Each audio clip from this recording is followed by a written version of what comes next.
Prologue. When books are your life, or in my case, your job, you get pretty good at guessing where a story is going.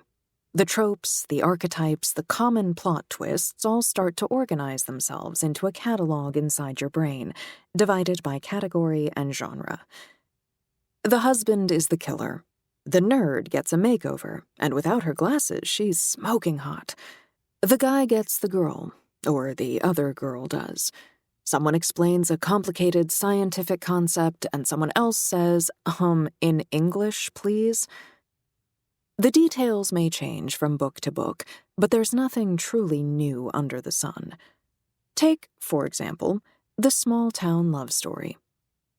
The kind where a cynical hotshot from New York or Los Angeles gets shipped off to small-town USA to, run a family-owned Christmas tree farm out of business to make room for a soulless corporation.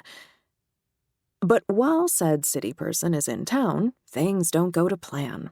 Because of course the Christmas tree farm, or bakery, or whatever the hero's been sent to destroy, is owned and operated by someone ridiculously attractive and suitably available for wooing. Back in the city, the lead has a romantic partner. Someone ruthless who encourages him to do what he's set out to do and ruin some lives in exchange for that big promotion. He fields calls from her, during which she interrupts him, barking heartless advice from the seat of her Peloton bike. You can tell she's evil because her hair is an unnatural blonde, slicked back a la Sharon Stone in Basic Instinct, and also she hates Christmas decorations.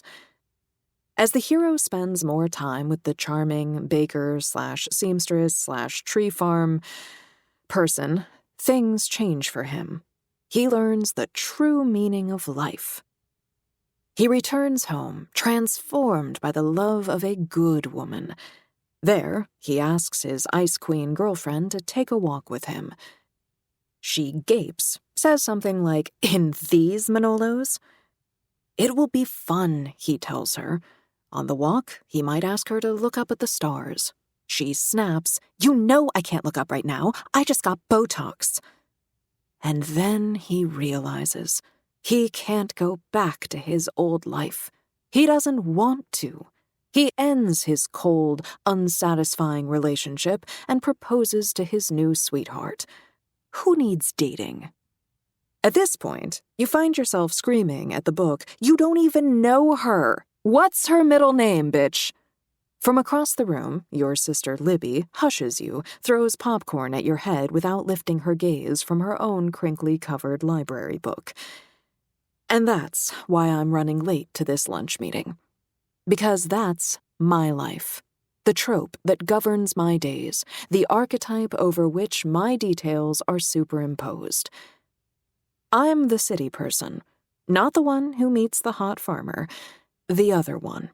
The uptight, manicured literary agent reading manuscripts from atop her Peloton while a serene beach scene screensaver drifts unnoticed across her computer screen. I'm the one who gets dumped. I've read this story, and lived it, enough to know it's happening again right now, as I'm weaving through late-afternoon foot traffic in Midtown, my phone clutched to my ear. He hasn't said it yet, but the hairs on the back of my neck are rising, the pit opening in my stomach as he maneuvers the conversation toward a cartoon-style drop off a cliff. Grant was only supposed to be in Texas for 2 weeks, just long enough to help close a deal between his company and the boutique hotel they were trying to acquire outside San Antonio. Having already experienced 2 post-work trip breakups, I reacted to the news of his trip as if he'd announced he'd joined the Navy and was shipping out in the morning. Libby tried to convince me I was overreacting, but I wasn't surprised when Grant missed our nightly phone call 3 times in a row, or when he cut 2 others short. I knew how this ended. And then, 3 days ago, hours before his return flight, it happened. A force majeure intervened to keep him in San Antonio longer than planned. His appendix burst.